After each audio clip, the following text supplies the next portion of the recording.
Hello, fellow cyborgs. I'm getting over a cold and sound worse than I feel.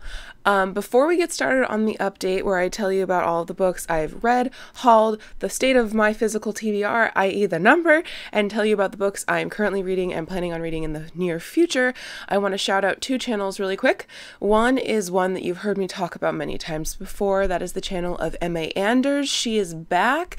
She's been feeling crappy the last few months, but she's finally back on BookTube, hanging out with us and making videos. So if you haven't checked her out before, please go show your support for me and for MA and check out her channel, linked down below. The other channel I want to talk to you about is my new BookTube obsession. This channel is Becky M, and Miss Becky talks about mostly science fiction and fantasy, but also really hardcore loves Stephen King, and I have just been binge watching her videos, putting so many things on my, not on my physical TBR, thank goodness, but on my Goodreads TBR, and just have been so enjoying her channel. So please also check out Becky, especially if you're feeling in the sci-fi fantasy sort of mood. So moving on, check out Emma and Becky, and let's talk about the books that I finished since I last talked with you. So I'm getting really in the groove with my reading lately. April was an excellent month for me reading wise. I think that the owls really motivated me to just get my butt in gear and get some books read. I know this is ahead of the game, but even though I hauled quite a few books when I was visiting Acacia in Maine, I'm happy to announce that my TBR is at 89, so I think I'm even like one book less than I was before I went to Maine and bought a lot of books. So I've been reading a lot and I've been happy about what I've been reading, and there's the first 5-star of the year, you guys. More on that later. Got to pull up my Goodreads because I don't actually remember what I rated a lot of these books, because a lot of them were 2 to 4 stars and just kind of white noise. So hang on a tech. Let's talk about the 2 non-owls books that I read this month. Well, actually there was 3, but I'm going to talk about 2 first because they were kind of middling, and I'll save the best book for last. I read the audiobook of Manhattan Beach, and I didn't enjoy it. I ended up giving this story 2 out of 5 stars. I think that listening to the audiobook dampened my enjoyment a little bit because the audiobook had 3 different narrators for the 3 different points of view characters, but unfortunately sometimes the points of view would switch mid-chapter, even for just like a couple paragraphs, and it was really jarring of a listening experience to suddenly be thrown into another voice, and it was just awkward and weird. Manhattan Beach is a historical novel. It takes place in the 1920s and up into the 1940s. It has to do with this young woman named Anna, her father, who mysteriously disappeared when she was 16 or something like that, and then this gangster guy named Dexter Stiles. There are a couple sexual encounters in here that were just weird and kind of upsetting. It was nothing like trauma, but I was just like, why? I just didn't connect with any of the characters. I didn't care about them, and this was just a lot grittier of a historical fiction than I'm used to, and I also don't understand what the point of this book was. So 2 out of 5 stars for me, unfortunately, considering I've got an autographed book, so whatever. Moving on to the next one. I finished the short story collection, The Wind's 12 Quarters by Ursula K. Le Guin. I ended up giving this 3 out of 5 stars.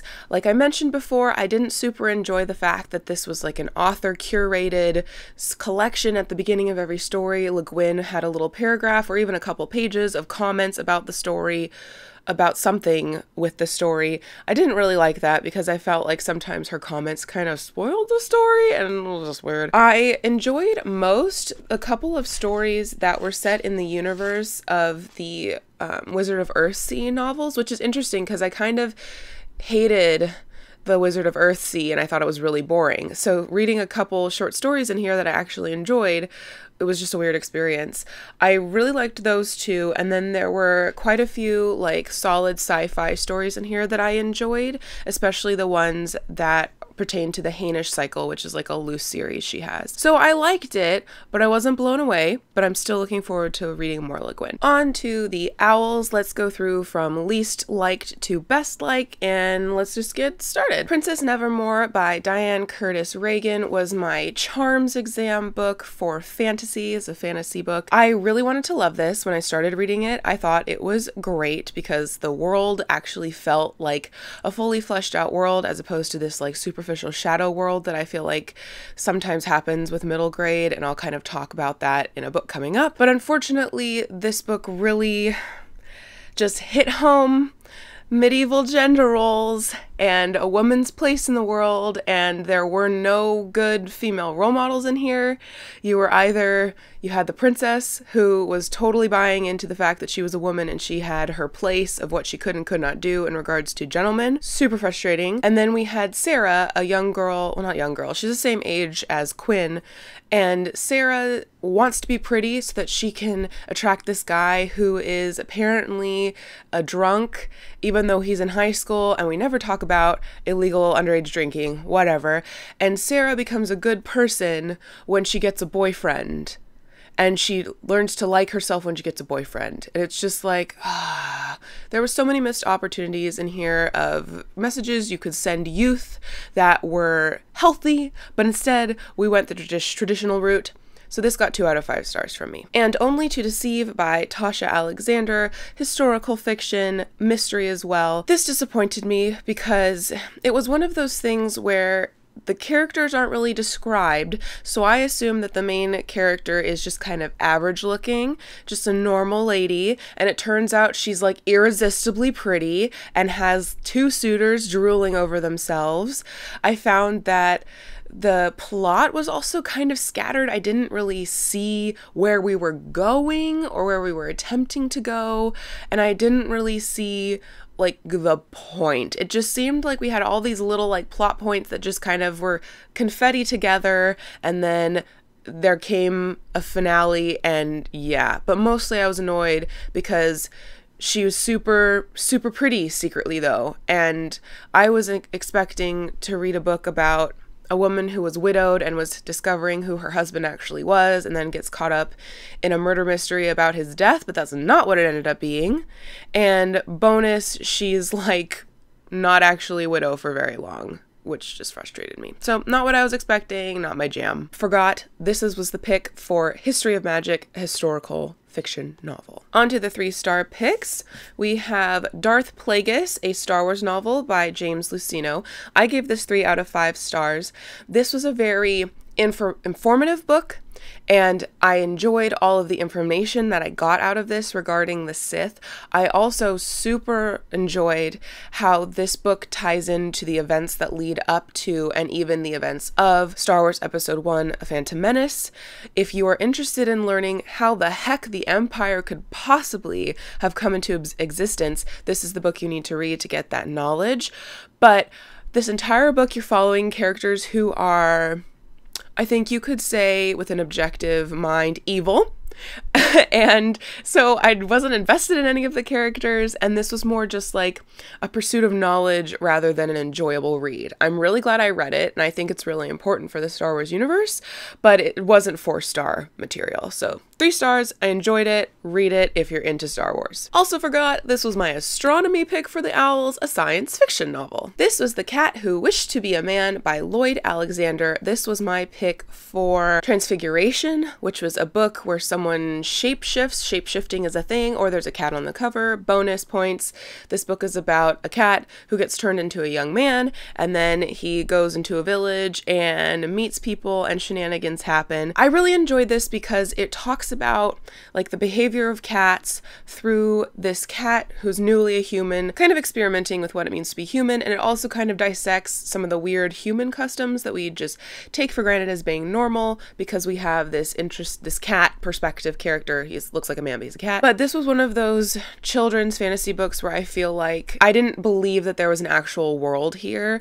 It felt like Lloyd Alexander just figured out enough of the world to tell the story he wanted to tell, but if we peeled back the layers, there really wasn't any backstory or anything that left that he knew that we didn't know. Does that make sense? So kind of a shallow read, but I enjoyed the catness about it a lot, and it wasn't as cringy.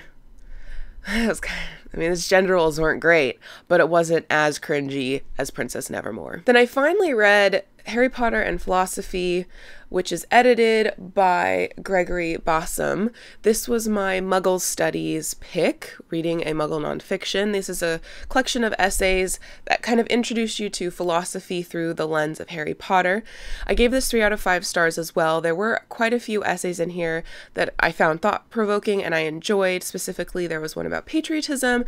There were a couple about love, love relating to Voldemort and his upbringing, love potions, and Severus Snape, and did he actually truly love Lily Evans, etc., etc. But there were quite a few duds in here, and I also think that if you aren't super into philosophy, like me, I think I'm into philosophy, but I'm actually into psychology, which is completely different. If you're not completely into philosophy, and if you don't have any knowledge of philosophy, I took 1 class. I took 2 classes. I took 3 classes. I took 3 classes. If you have no background, this is, I think, could potentially go over your head. The other thing that was kind of annoying is that most of these essays deal with events in the 7th book, which is kind of disappointing because there are so many cool things in Harry Potter in the books throughout that I think could be discussed in an academic way, but maybe those events just weren't significant for philosophy. I'm not sure, but a lot of these essays deal with the 7th book by itself, and I was like, okay. So yeah, 3 out of 5 stars. It was good. I will not be picking up any more pop culture and philosophy books though. Not for me. My most successful owl book was Killers of the Flower Moon by David Grann. This was my herbology exam, so a book with a nature word in the title, flower, moon. Nailed it. I gave this 4 out of 5 stars.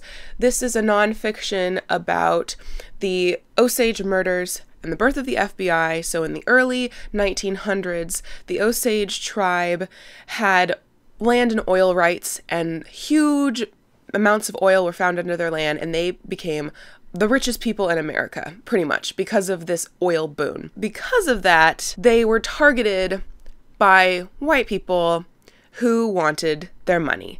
And so that's like the main theme of this, and I don't think that's a spoiler.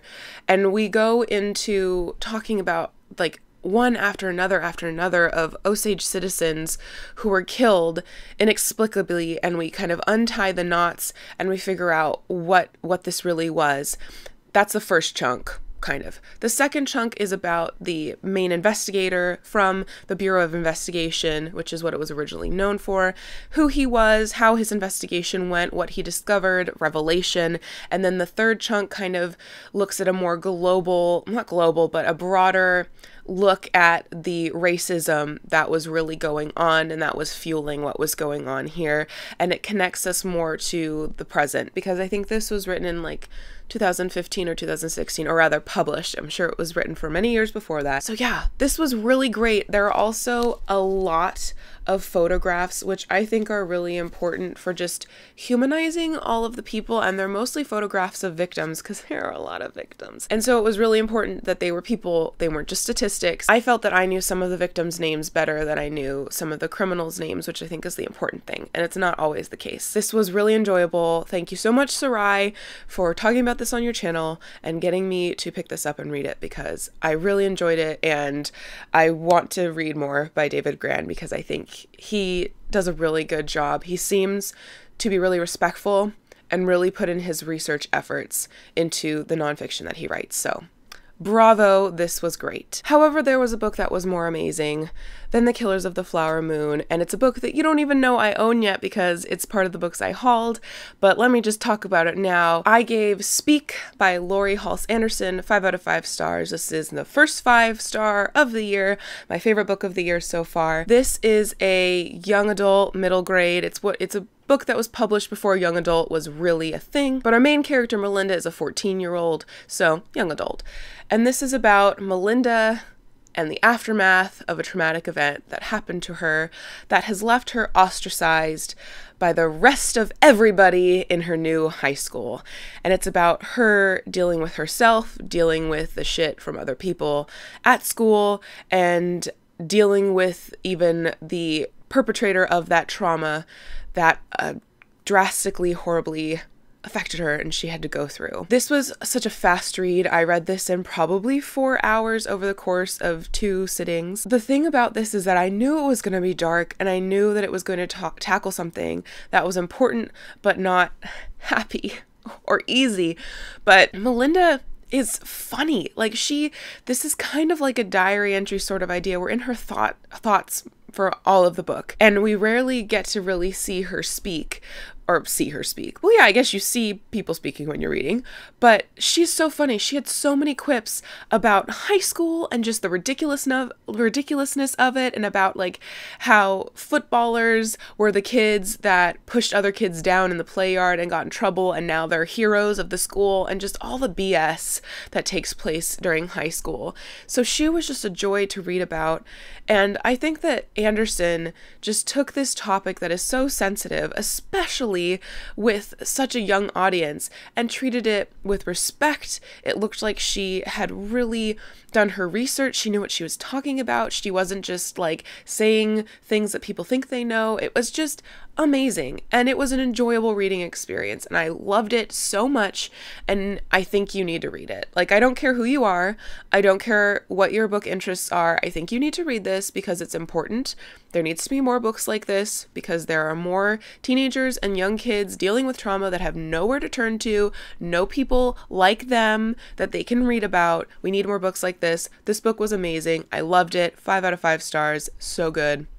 So good. It was amazing. I'm going to go through the books that I hauled quite quickly, so enjoy. I hauled 9 books while I was in Maine with Acacia because I do not have an independent bookstore that's really close to me, so I figured I would strike while the iron is hot and get some books for future buddy reads and books I've been meaning to buy while I was in Maine. So let's go through this. You guys already know about Speak, but I bought this because Acacia loves it, and I was like, it's time, I will buy it, so I bought it. I bought Difficult Women by Roxane Gay, recommended by Acacia Ives and also Diana in Color. I am currently in the middle of this. This is my short story collection that I'm currently working through. I'm enjoying it, but there's a lot of sex. Like, every story has sex in it, and I'm getting a little bit bored. But there you go, hauled this. I picked up an old, beautifully dusty smelling copy of The Martian Chronicles by Ray Bradbury. I love Ray Bradbury. He's one of my favorite authors ever. I will read everything he has written eventually.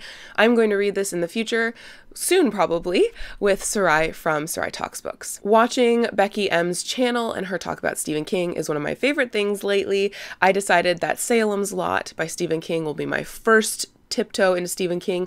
Technically a lie, I've read The Gunslinger, but my first tiptoe into true horror Stephen King. I'm looking forward to reading this in August when Becky hosts her 5th annual Stephen King reading month. I Know Why the Caged Bird Sings by Maya Angelou is on Acacia and I's Educate Ourselves Black Literature list, so we both decided we're going to buddy read this, and I decided to pick it up while I was in Maine. This is another future Acacia Ives buddy read. This is Lilith's Brood, which is the Xenogenesis series all bound up into one with Dawn, Adulthood Rights, and Imago. I'll find out. I've already read Dawn years ago, gave it 4 out of 5 stars, have been meaning to get to the rest of the series ever since, and Acacia has now given me great excuse to do that sooner rather than later. The next 3 books are books that Acacia she had extras of, and she decided to give them on to me, which is lovely of her. This first is Stay With Me by Ayobami Adebayo. Acacia loved this. It was her pick for the Wellcome Book Prize, even though unfortunately it did not win. I'm hoping to get to this very soon, but I want to read another book before I get to this. The Girl on the Landing by Paul Torday is a book about mental illness. I think it's about schizophrenia and kind of a spiral toward a breakdown. Acacia has told me all about this, had an extra copy, and I decided it sounded grand and I'll give it a try. The beast of the bunch is The Revolution of Marina M by Janet Fitch. She wrote Painted Black and White Oleander. I've talked about White Oleander on my channel. I gave it 4 out of 5 stars. Really, really enjoyed it. This is like an 800-page hardcover talking about historical fiction, and I'll read this probably next year. I don't know if I'll get to it this year, but Janet Fitch is amazing, and I will read probably anything she comes out with, and I'm just really glad I didn't have to get my own copy. Acacia somehow had an extra. So thank you very much, Acacia, for that lovely trip and for passing along some glorious books to me. I think that was the quickest book haul that I've potentially ever done. Let's talk about the books that I'm currently reading / will be reading in the very near future. I've already mentioned The Martian Chronicles. I will be buddy reading this with Sarai very, very soon. The Madness Underneath by Maureen Johnson is the second Shades of London novel. I read the first one with M.A. Anders, and she and I are going to be buddy reading this one starting in a couple days. So we'll see if this video gets up before the buddy read starts, but I'm looking forward to reading this with her. This is a YA book with ghosts in it. So yeah.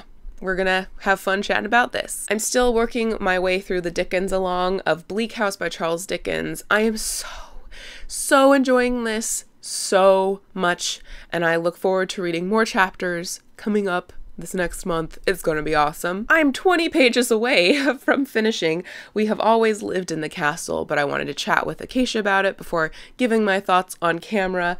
This is my second Shirley Jackson of the year, and I'm currently buddy reading it with Acacia, like I alluded to. I'm enjoying this, but not as much as The Haunting of Hill House. The Haunting of Hill House? I can't remember, but anyway, so close to finishing this, you'll hear me talk about it in my next update. And finally, we have Grace by Natasha Dion, which Acacia has been telling me to read for over a year since she read it last year. This is one of my books by a Black author that I have on my shelves. I have a handful or so. I really want to read this before getting to Stay With Me because I've had my eyes on this for months and I don't want to push it back anymore. All right, that wasn't too bad. I definitely just plowed through the haul and the currently read section. So I'm feeling very motivated with my reading right now, and the first 5-star of the year has happened, which is super, super exciting. So let's see if any of these future reads I have lined up will rival Speak as favorite book of the year. I don't have my English skills right now. I'm still a little coldish. So anyway, please let me know how your April is going. Nope, it's not April anymore. Okay. Please let me know how your reading has been going, how your April went. I look forward to hearing from you guys later in this month in May. Still don't know what day it is. And until next time, continue to be lovely.